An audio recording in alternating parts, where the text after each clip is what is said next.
Welcome to Candid Conversations. I'm your host, Yemisi Odusaya, and I am so excited about today's guest. Her name is Dr. Chinwe Effiong. She is a writer and the author of the book Jambalaya.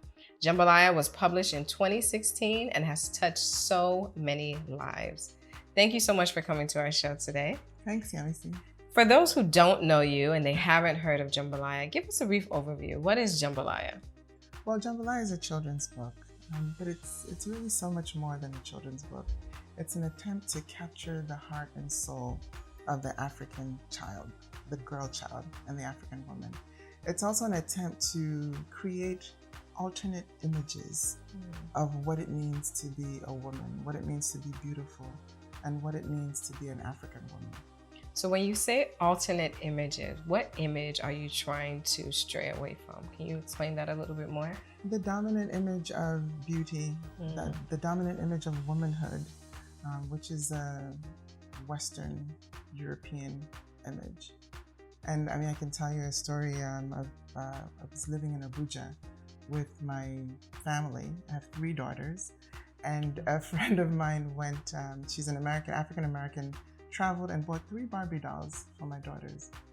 One was a blonde Barbie, the other was a Mexican Barbie, and the other was a beautiful African Barbie. They were all beautiful dolls. Okay. But my daughters, who were 6 and 4 at the time, fought for the blonde and the Mexican Barbie.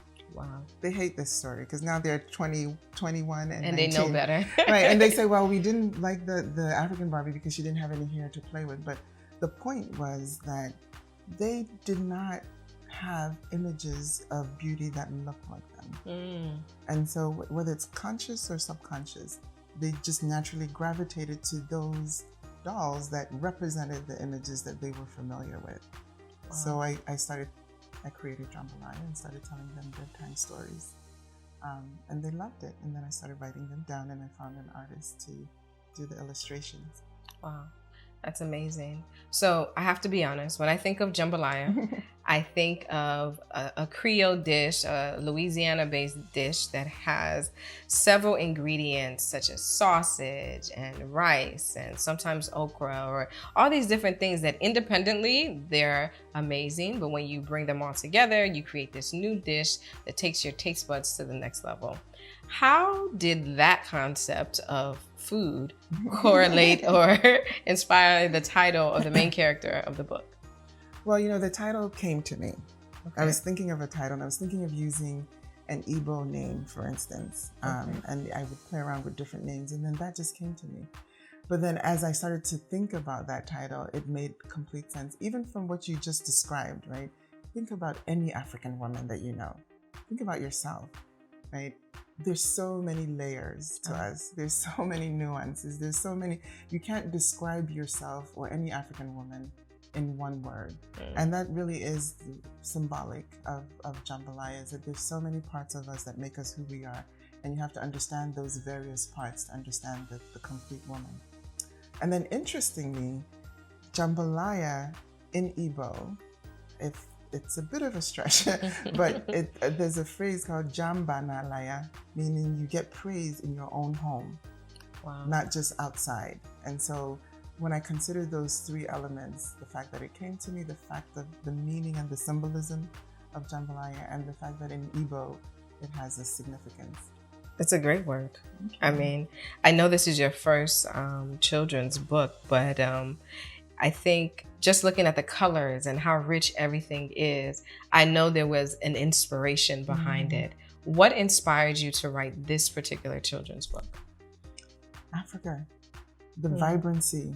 So the words were there. As I mentioned, it started as bedtime stories. Okay. So it was all words and voice. But then when we started thinking about illustrating the book, the vibrancy of the colors of Africa. Think about our fabrics and everything about the continent. I wanted it to be reflected in the book. Wow. Wonderful.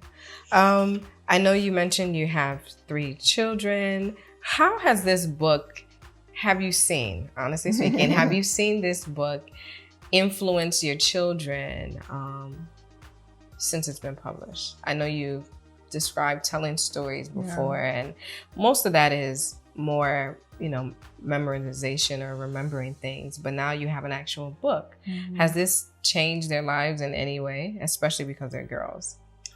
I believe it has. So in my family and for my children, the book is one piece of a much bigger conversation Okay. that we've been having. And so the book is capturing pieces of that conversation, but also making that conversation available to other children who are not my children, right? Who are not in my home. But so the conversation that I had with my daughters since they were born is about being proud of who you are, embracing yourself, embracing your hair. We have had such a hair journey in our family. Right? Every African woman, African American, we know that story. Embracing that identity, being confident about your complexion, about your facial features, about, just how God created you. And God created all of us different. In fact, when they were growing up, I didn't go to the extreme of just giving them African dolls or black dolls. Okay. They had dolls from every part of the world. Mm-hmm. So they had white dolls, they had Mexican dolls, they had black dolls, so the idea was that they're different variations of beauty. Yes. They're different variations of womanhood. And your variation is as good as the other. And be proud of that. Yep. So that's the conversation that we've had ever since they could understand my voice. So you mentioned the hair journey. So I've had my journey, and I know it's very similar to a lot of people who are born here or who come here at a young age and raised by African parents. I can't even begin to tell you how many different styles I've had. Same here. But what is the hair journey that you're referring to? Because I think hair is so important in every community, but especially in the African and the African American community. What journey or what discussions have you had? So I want to back up a little bit, because a lot of times when we say African, we just think Black African, right? Mm-hmm. The first time I met a South African, I was at a conference and we were all introducing ourselves. And then this white woman says, "I'm South African." I'm like, "No, you're not." And then you have Africans from places like Mauritius and Seychelles,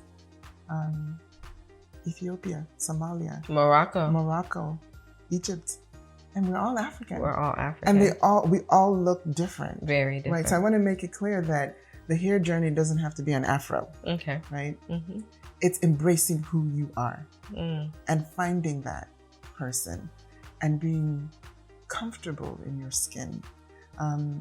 So the hair is connected to so many aspects of our identity crisis of who we are, and loving ourselves and seeing beauty, looking in the mirror and seeing beauty in that mirror, and not wishing we were lighter or our hair was flowing in the wind or whatever it is. Right? So it really is that for me, is just, who are you? Find yourself and love yourself. But how easy is it to embrace who you are when you're in a society that is telling you what the norm, what beauty is?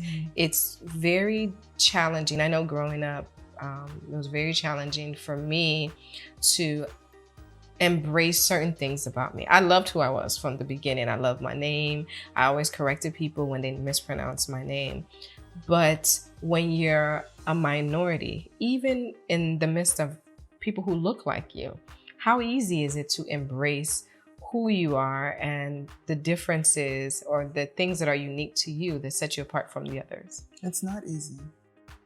It's not easy, and that's why it's a journey. And that's why it's a journey that we have to walk together.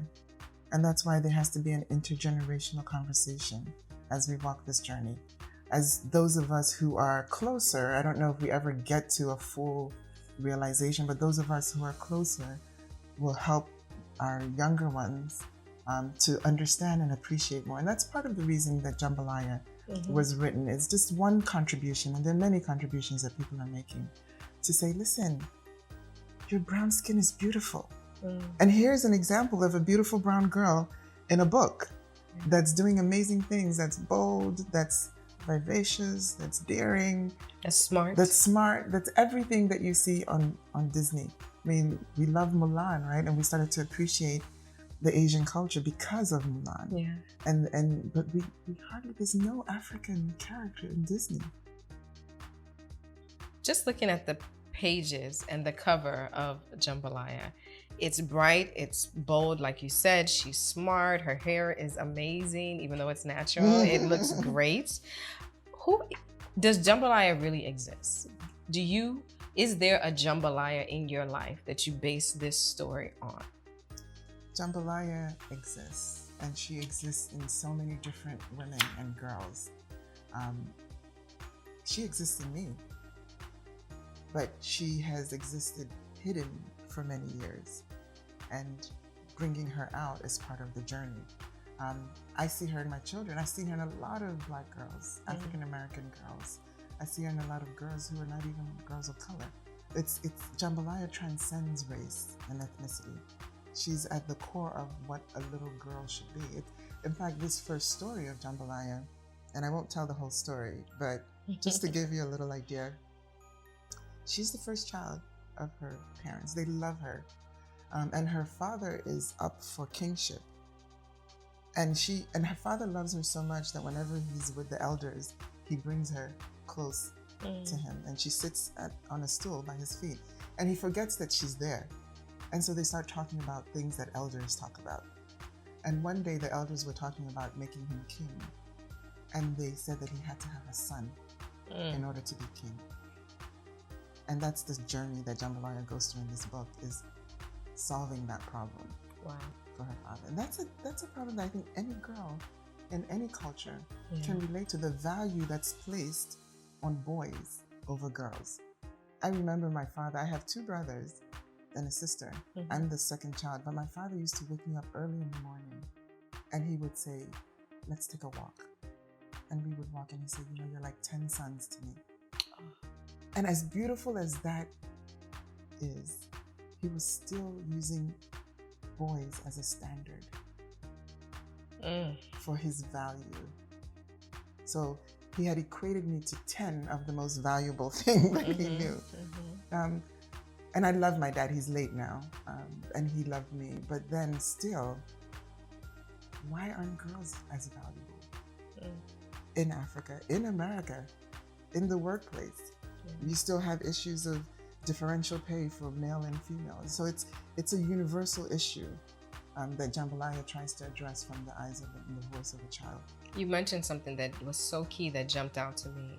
You said that he told you were like 10 boys. A lot of African fathers don't embrace their daughters like that.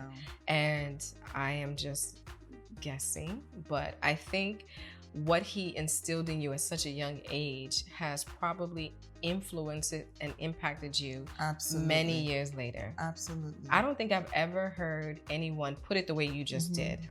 And I'm not saying anything negative about fathers, because they're great, they're strong, they have a role to play.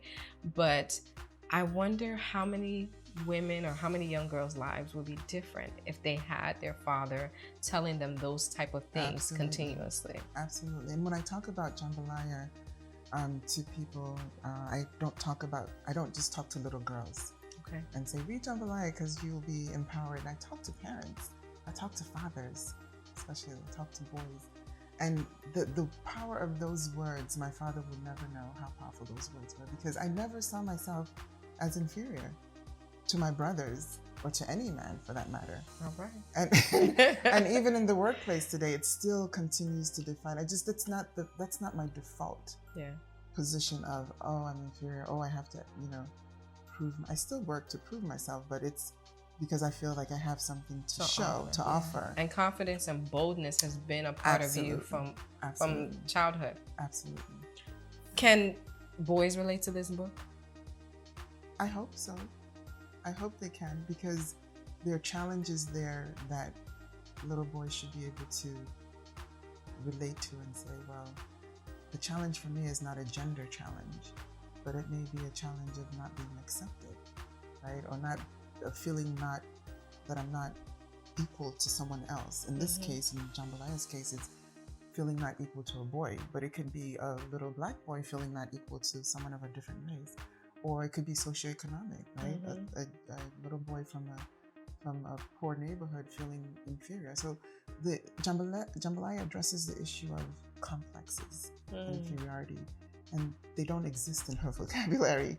The challenges don't exist, because this is an impossible challenge, right? Yes. But the whole book is about how she's going to solve this problem for her father. What is Does she she going to solve do? the problem? I can't tell you that. We got to read the book. We got to read the book. Okay. The quality of this book is just amazing. You know, I love colors, as you can see. I love bright things, and this is all bright and colorful, and I don't think I'm going to give you this copy back. No, so I'm just going to keep this for myself. Can you talk about the process of getting your stories that you told your daughters from your head to paper to publication? How was that journey for you? Well, honestly, when I first started telling the stories, I wasn't even thinking about publishing it. I was weaving in stories that captured images that I wanted them to be proud of, but also values and lessons that I wanted to convey to them. So I was born in Nigeria, and I came to the US when I was 3. Okay. And then when I was about 13, I went back to Nigeria, and my dad put me in the village. So we lived in the village. I went to a village. Like the village or a modern village, walk 5 miles to fetch water on your head with a bucket. Go to the woods to fetch firewood. Oh my goodness. I don't even know anything about that. That's foreign language. Yes, foreign language and to you me. can imagine going from Philadelphia at the age of 13 to a village boarding school. I remember the school mistress took How did you survive? And my mother didn't come back with us. Oh, she was still finishing her degree. He put me in the village boarding school, and the school mistress took one look at me and exempted me from doing everything. That lasted 1 week. My dad came back the next week to check on me, and he said, no exemptions. No exemptions. I need her to go to the river, fetch water, fetch firewood, have a school mother that she serves. She needs to do everything. But why am I telling this story, right? It's because there's certain values that I acquired during that period. Just sitting by moonlight, for instance, and listening to the folk tales, that seeped into my system in a way that I can't even describe. And you'll see a lot of those folk tales interwoven into the Jambalaya story. So it's like moving from reality to fiction. Okay. But also the proverbs, the proverbs and the lessons that, even in my work now at the university, I will start a presentation with an African proverb. I love it. I love it. I love it. And it just captures everything. I remember I was applying for a job many years ago, and my predecessor was dismissed unceremoniously, and no one would tell me why. And I remember asking the CEO, I said, can you please tell me what happened?